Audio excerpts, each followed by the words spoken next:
Good afternoon. No matter what your point of view may be, there is significant in the growth in Chicago and across the United States, if not around the world, of a movement known as the Black Muslims, a movement which is popularly believed to preach a doctrine of hatred for the white race and the ultimate supremacy of the Negro race. The headquarters of the Muslim movement is here in Chicago in the 5300 block of South Greenwood, and its leader now is known as Elijah Muhammad. He's in residence here. The most active person in the spreading of the Black Muslim movement is Elijah Muhammad's second-in-command, who calls himself Malcolm X. And Malcolm X is our guest today on City Desk. Across the desk, our panelists this week are NBC newsmen Charles McCune, Floyd Calver, and Len O'Connor. And Mr. X, may I begin by asking you, if you will please, outline for us the platform and policies of the Muslim organization. Well, the platform that the Honorable Elijah Muhammad, our religious leader, stands upon is the platform of complete freedom, justice, and equality for the 20 million black people, or so-called Negroes here in America. And he teaches us that because of the seriousness of the condition that our people now find themselves in, that it's absolutely impossible to solve our problems with means other than religion.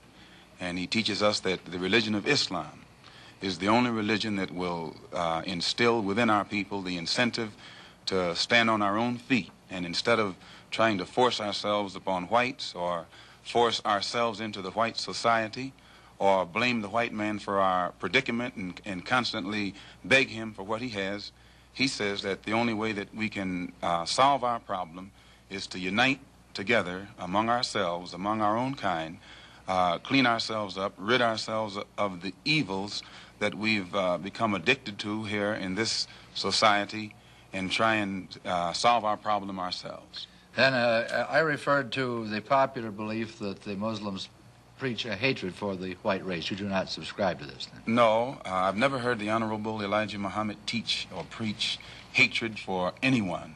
He preaches hatred against evil, against drunkenness, against dope addiction, against poverty, and against having to beg for the things that a man is supposed to have. But I've never heard him teach us or any of his followers hatred toward any human being. Do you think that some of his followers possibly then have misinterpreted the word that they've heard and follow a practice of hatred for the white race? I don't think that any Muslim practices hatred toward anyone. We have businesses around the country that are patronized by whites, and we have many businesses here in Chicago, and our customers are white as well as our own kind. And a white person can go into any of these places of business, and he'll have to admit that he is treated with more respect, and he finds more dignity there than he will find among the so-called Negroes who profess to be teaching love for everyone. Twice you've referred to the Negroes, the so-called Negroes. You find some fault with this description, yes. I gather. Mr. Muhammad teaches us that Negro is a term that was applied to us during slavery by the slave master. And right today, it's a term that is used only to point out the descendant of slaves. It's never used for black people, period. Africans can come to this country. They aren't called Negroes. And if they are called Negroes, they resent it. So if Negro meant black, as we've been taught, it would be a term that would be applicable to or applicable to everyone. But he says that it is something that means a slave, or something who is, it means something that has been left out of society, politically, economically, educationally, and otherwise. You don't think of it as an anthropological term? Definitely. It's not an anthropological term. It's a slave term. And it was a term that was invented in America and was used by the slave makers, slave traders, and slave masters, and attached to the property or the chattel or merchandise that our people represented in that particular day. Mr. O'Connor. What is your real name? Malcolm X. Is that your legal name? As far as I'm concerned, it's my legal name. Have you been to court to establish that I didn't have to go to court to be called Murphy or Jones or Smith. Excuse me for answering you this way. That's if all right. a Chinese person were to say his name was Patrick Murphy, you would look at him like he's insane, because Murphy is an Irish name, a European name, or the name that has a Caucasian or white background. And a yellow person, Chinese is a yellow man, and he has nothing to do or no connection whatsoever with the name Murphy.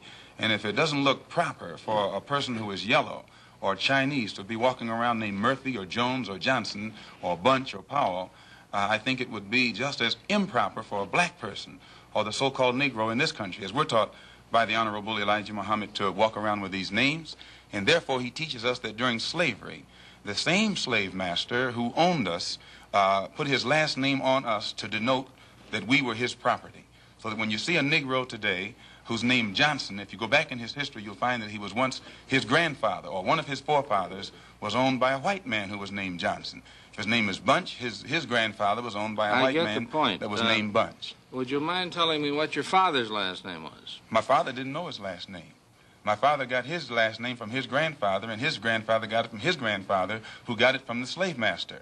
The real names of our people were destroyed during slavery. Was there any line, any point in the genealogy of your family when you did have to use the last name, and if so, what was it? The last name of my forefathers was taken from them when they were brought to America and made slaves. And then the name of the slave master was given, which we refuse. We reject that name today. You mean you won't even tell me what your father's supposed last name was or gifted last name was? I never acknowledge it whatsoever.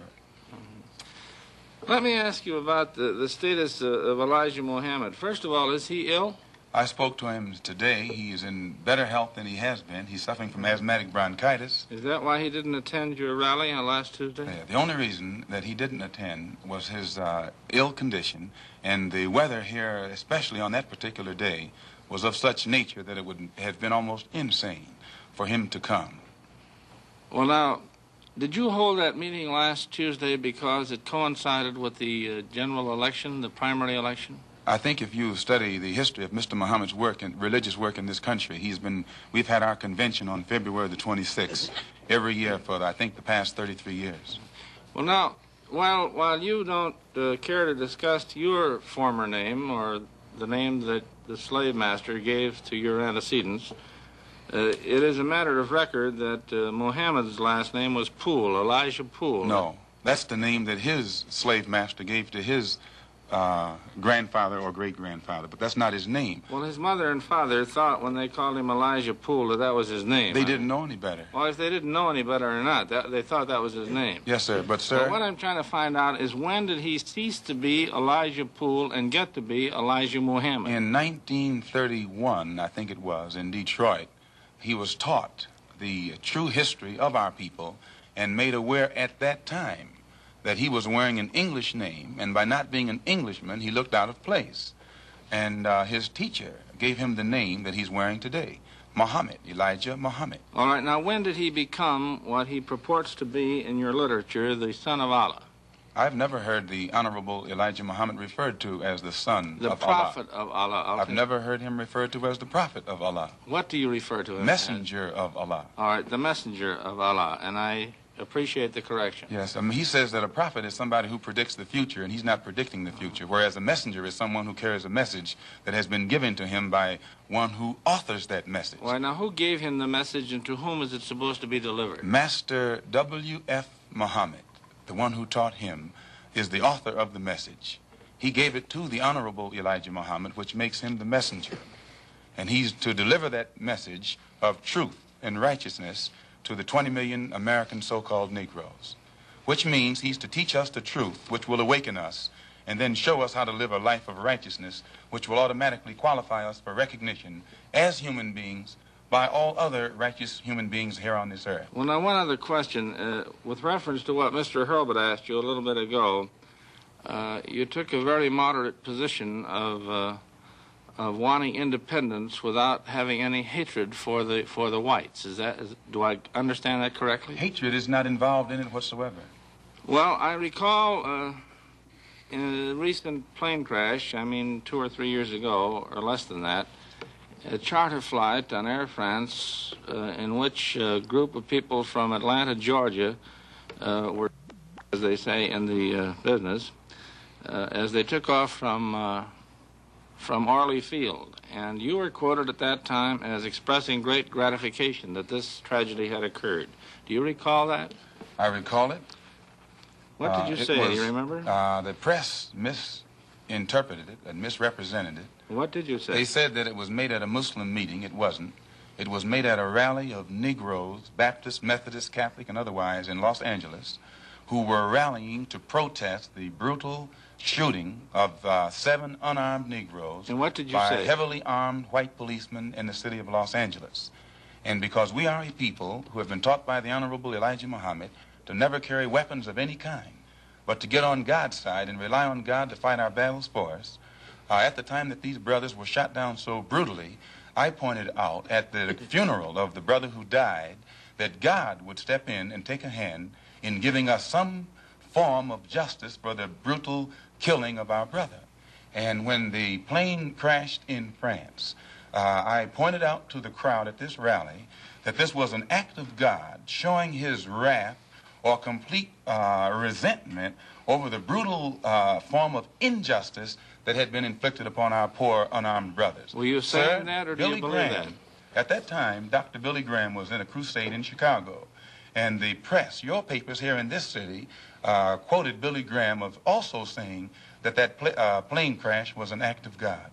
And if you take time to check the newspapers, I think that you'll find that this is correct. But no one thought that Billy Graham was so wrong when he attributed the crash of this plane to his God. But when we say that it come from our God, then we're looked upon as being, outrageous. I know, but you took the position that this was a matter of satisfaction to you for an injustice done against you, and I think that that's a trifle severe. We did not think that it was a coincidence that 120 of the whites on this plane came from the state of Georgia, a state that has the worst record in the history of America for the mistreatment of black people in this country. Worse than Mississippi? They maybe are a little less Mississippi is a little less hypocritical today than Georgia, but both of them are still practicing the same thing. Now the whites in Georgia bite Negroes with a smile, whereas they used to bite them with a growl. But they're still being bitten, and we don't think that it is any worse to be bitten with a smile than it is to be bitten with a growl. Mr. Calvert. While we're on the subject of Mississippi, what is your organization's position of what happened in Mississippi in the past 6 months? Such as what? Such as the James Meredith incident and the enrollment of him in the university. Well, the Honorable Elijah Muhammad wants justice for every one of the 20 million so-called Negroes. And to just take one Negro and stick him in college with the aid of 15,000 troops and at a cost of $6,000 is a disgrace. It's a waste of taxpayers' money. It's a farce. It's hypocrisy. Because if it's right for one Negro to be forced into that university, then every Negro in the state of Mississippi who is qualified has the same right to go to that university. And if the government is not ready and willing to enforce the right of every Negro in the state of Mississippi, then, in my opinion, sir, it's only hypocrisy to pretend that they are for justice by pushing one Negro in and blowing it up all over the world to make it look like they're solving the problem when millions of black people in that state are still going to segregated schools and getting an inferior education. Does your organization encourage members to attempt to enter schools that have been known as all white in the past? The Honorable Elijah Muhammad doesn't discourage us from attending white schools, but he does say that it is better for us to go to our own schools, and after we have a thorough knowledge of ourselves, of our own kind, and racial dignity has been instilled within us, then we can go to anyone's school and we'll still retain our race pride, our racial dignity, and we will be able to avoid the subservient inferiority complex that most Negroes have or that is instilled within most Negroes who receive this sort of integrated education. Well, you have a private school operating here in Chicago, at least, and possibly elsewhere, and it's been a subject of controversy lately. What is the acceptance of people who come out of your private schools into schools of higher learning? Yes, we have many students who have graduated from the University of Islam on 54th and Greenwood that are now attending other schools. In fact, just as an example, one of Mr. Muhammad's sons never attended any school in his life but the University of Islam. He later attended DePaul University. He also attended the University of Chicago, and at present he's attending Al-Azhar University in Cairo, one of the oldest Muslim schools in the world. And his daughter-in-law also, who went to school here, is attending the University of Cairo. And then we have other students who have graduated that are attending other colleges and universities in this country. And in our school, we never have any delinquency problems. We never have any dropouts. We never have any disrespect for authority or disrespect for parents. We don't have any kind of juvenile delinquency. All of the things that the regular school system is complaining about, the critics and the most severe critics of Mr. Muhammad has to admit that we aren't plagued with those same problems in our own school. I have listened to your leader, at least on one occasion in convention here. It was 2 years ago, and at that time he advocated the separate state proposition of giving the what you call the so-called American Negro a separate state in which to live, to make their own way. Would you explain that philosophy, please? And have you had any support for it from anybody in official ranks? Your first question first. To my understanding, what Mr. Muhammad has said is that he wants freedom, justice, and equality for the black people here in America, which you agree they don't have. If they did, you wouldn't have a race problem. And he says, if America cannot bring about freedom, justice, and equality for our people in this country, then America should allow us to leave. If we can't get along together, we should be allowed to depart and go someplace where we can set up housekeeping for ourselves. Then he says, if America doesn't want us to go back home among our own people, and at the same time they want to keep us here, since we can't stay here and get along together in peace, he says what America should do is separate part of the country and give us a section where we can live, and give us everything we need to get our particular section functioning independently, support us for 25 years until we are able to function independently in a society of our own, and in this way the problem will be solved. Mr. McCune. You say there's no juvenile delinquency. What is the discipline that you number one, excuse me, practice? Sir. One of the first things that Mr. Muhammad teaches is you have to set an example if you want others to do right. And he teaches the grown-up Muslims to live a highly disciplined and a highly moral life of high morals. And by the parents displaying the highest of morals in front of the children at all times, automatically this sets a pattern or an example for the children. And in our schools, our children, the emphasis is placed upon the recognition of authority. And by the children recognizing authority and respecting authority, it's easy for anyone who is in authority to teach the child and discipline the child and make the child aware of the importance of living a life in accord with the law even after he grows up. How did you happen to join the Muslim movement? I was in prison. I was a very wayward, criminal, backward, illiterate, uneducated, and whatever other negative characteristics you can think of type of person until I heard the teachings of the Honorable Elijah Muhammad. And because of the impact that it had upon me in giving me a desire to reform myself and rehabilitate myself for the first time in my life, and also being able to see the effect that it had upon others, this is what made me accept it. And plus, prior to hearing what he teaches, I had no interest whatsoever in anything serious or any kind of educational pursuits. And I noticed that after being exposed to the religious teachings of the Honorable Elijah Muhammad, immediately it instilled within me such a high degree of racial pride and racial dignity that I wanted to be somebody, and I realized that I couldn't be anybody by begging the white man for what he had, but that I had to get out here and try and do something for myself or make something out of myself. What has been the growth of the Muslim movement? There are conflicting reports as to how many Muslims there are in the United States. Can you tell us? Well, most critics say that the dissatisfied follow Muhammad, that the unemployed and the oppressed follow Muhammad. And I think you'll agree, the sociologists, the economists, and other experts say that the masses of black people are dissatisfied, unemployed, oppressed, and fed up, so that he actually gets his support at the mass level. But now you have other Negroes at the class level who pretend not to go for him, because usually their job has been given to them by the white man. They have positions to which they have been appointed, and they think that the only way that they can protect their job is by pretending in front of the white man that they don't go for Mr. Muhammad either. But you find that he gets how many Muslims do you say there are in numbers? I couldn't say. I've never heard him say, and he's the only one who would know. 500,000? I couldn't say. I think that anyone who does say is not in a position to know, and anyone who knows wouldn't say. What do you think that the Urban League and the NAACP have accomplished for your people? What's your attitude toward in their them? own way, they have been doing their best to bring about freedom, justice, and equality and human dignity for the black people in this country.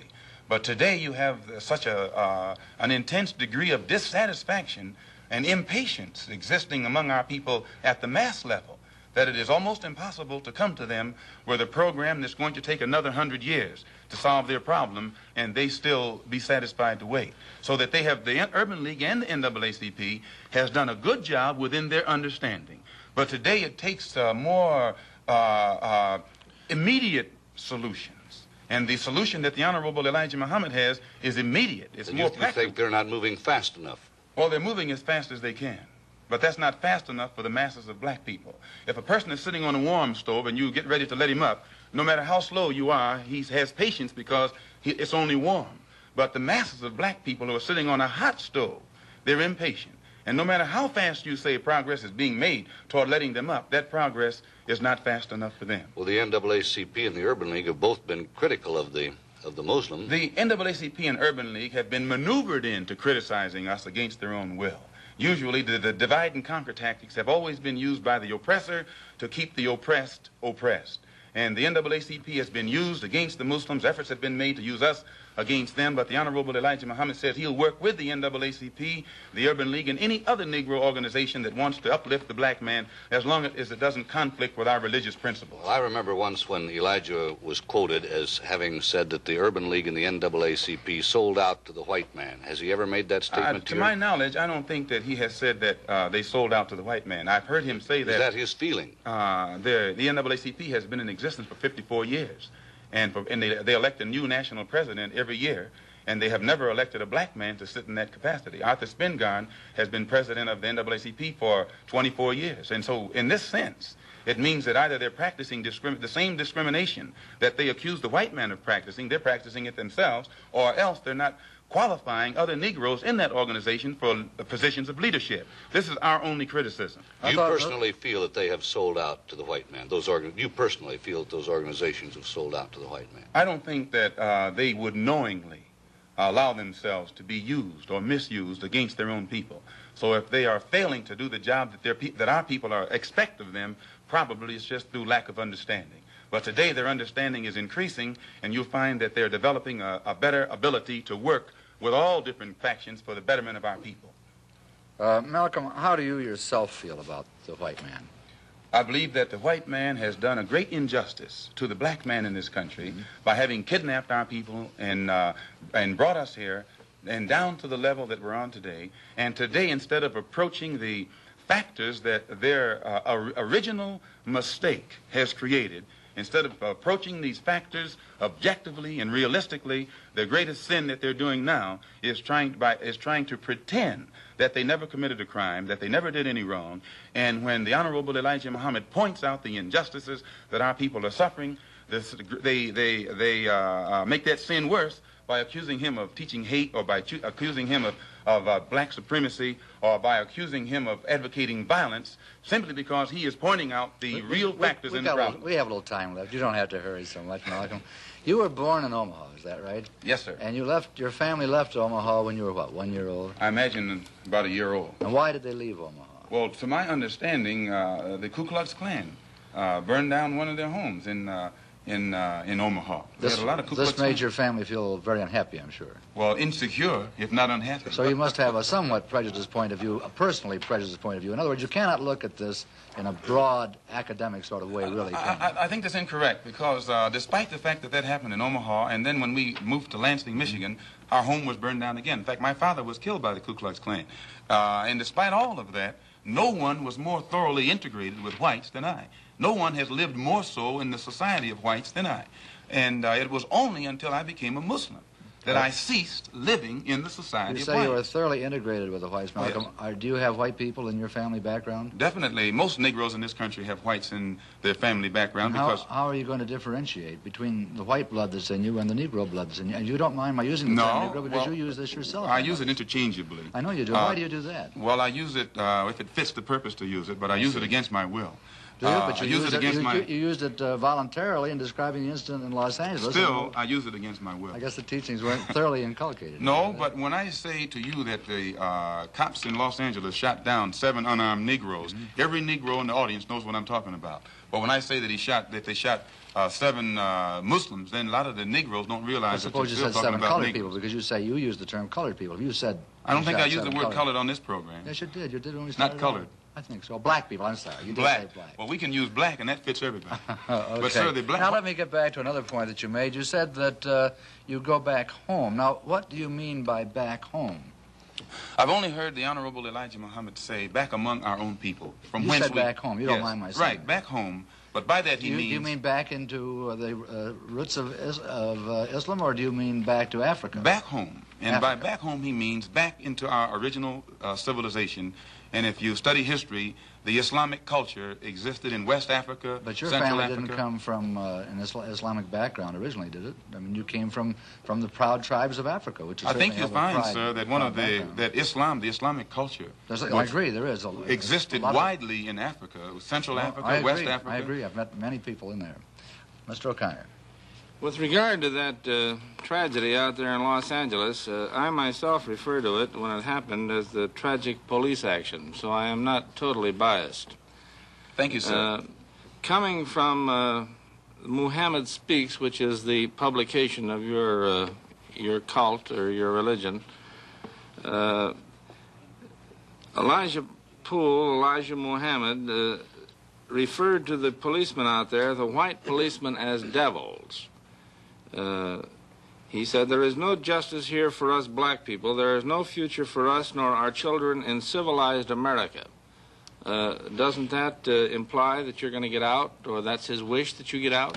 If he referred to those policemen out there as devils, who were heavily armed and knew that the Negroes whom they were shooting down in cold blood were not heavily armed, I don't think that those policemen themselves would deny that they're devils, nor would any Negro who witnessed such a deed deny that they are devils. Well, about the other part of it, there's no justice here for us black people. There is no future for us nor our children in civilized America. And I didn't make that up. He said it in his own And he's correct publication. in what he says, sir. Well, what does it mean? Does it mean you're going to get out, or It what? means the same thing that Attorney General Robert Kennedy means when he says that the #1 domestic problem in America is the race problem, that it is almost impossible to solve it.